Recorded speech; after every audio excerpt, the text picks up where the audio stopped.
ప్రభుత్వ whip Aleru MLA Beerla Ailayya యాదాద్రిలో పర్యటించారు. ఆలేరు నియోజకవర్గంలో లబ్ధిదారులకు సీఎం రిలీఫ్ ఫండ్ చెక్కులు పంపిణీ చేశారు.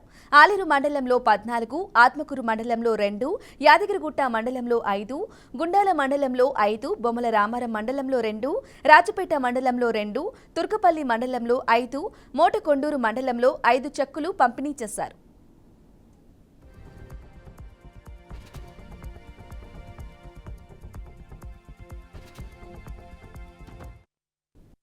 మన్నించాలి. లేట్ అయినా ఇంత పెద్ద ఎత్తున మీరు వచ్చి కార్యక్రమాన్ని విజయవంతం చేసినందుకు ముఖ్యంగా పెద్దలు, జిల్లా అధ్యక్షులు, బ్లాక్ అధ్యక్షులు, అదేవిధంగా మండల పార్టీ అధ్యక్షులు, మాజీ ఎంపీపీలు, మాజీ జెడ్పీటీసీలు, మాజీ సర్పంచ్ అందరికీ, మండల నాయకులకు, జిల్లా నాయకులకు పేరు పేరున ధన్యవాదాలు తెలియజేస్తూ, గతంలో ఏదైతే గత ప్రభుత్వంలో ఉన్నటువంటి సీఎం రిలీఫ్ ఫండ్ చెక్స్ అన్నీ కూడా పెండింగ్గా ఉంటే మొన్ననే ముఖ్యమంత్రి దానికి వెళ్ళి చాలా పేదవాళ్ళు ఇప్పటికీ 2 సంవత్సరాలు అయింది అప్లై చేసుకొని, మన ప్రభుత్వం వచ్చాక వాళ్ళకు కొంత న్యాయం చేయాలంటే గౌరవ ముఖ్యమంత్రి తెలంగాణ మొత్తంలో ఉన్నటువంటి పెండింగ్లో ఉన్నటువంటి సీఎంఆర్ఎఫ్ కూడా రిలీజ్ చేయడానికి సుముఖంగా ఉండి మొదటి విడతగా కొన్ని రిలీజ్ చేయడంలో మన నియోజకవర్గానికి సుమారు 60 మందికి రావడం జరిగింది. ఒక 10-15 రోజుల్లో ఇంకా ఒక 200-300 చెక్కులు కూడా వస్తున్నాయి.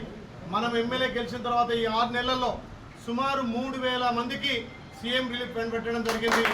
ఇంకా కూడా ఎవరైనా చిన్న చిన్న యాక్సిడెంట్లు అయినా, ఏదైనా ఇబ్బంది అయినా, సర్జరీ అయినా ప్రభుత్వ హాస్పిటల్ సీఎం రిలీఫ్ ఫండ్తో ఏది మన ఆరోగ్యశ్రీ కార్డుతో పాటు దాంట్లో పరిగణించిన వాటి కొన్ని కేసులుంటే కూడా మీరు ఏ హాస్పిటల్ చూసినా, ఏ హాస్పిటల్లో చికిత్స చేసుకున్నా తప్పకుండా మీరు బిల్ తీసుకొస్తే అందులో 30 నుంచి 40% బిల్లు కూడా మన ప్రభుత్వం ఇవ్వడానికి చొరవ ఉంది. కాబట్టి ప్రతి ఒక్కరికి పార్టీలకు అతీతంగా కూడా తెలంగాణలో ప్రతి పేదవాడికి అండ ఉండడం కోసం మన గౌరవ ముఖ్యమంత్రి చేపట్టినటువంటి కార్యక్రమాల్లో భాగంగా ఈ సీఎం రిలీఫ్ ఫండ్ ప్రతి గ్రామాన ఇప్పిద్దామని తెలియజేస్తూ, ఇంకా అభివృద్ధిలో భాగంగా రేపు వచ్చే వారం 10 రోజుల్లో కూడా ప్రతి గ్రామంలో తెల్ల రేషన్ కార్డు లేని వాళ్లకు తెల్ల రేషన్ కార్డు ఇచ్చి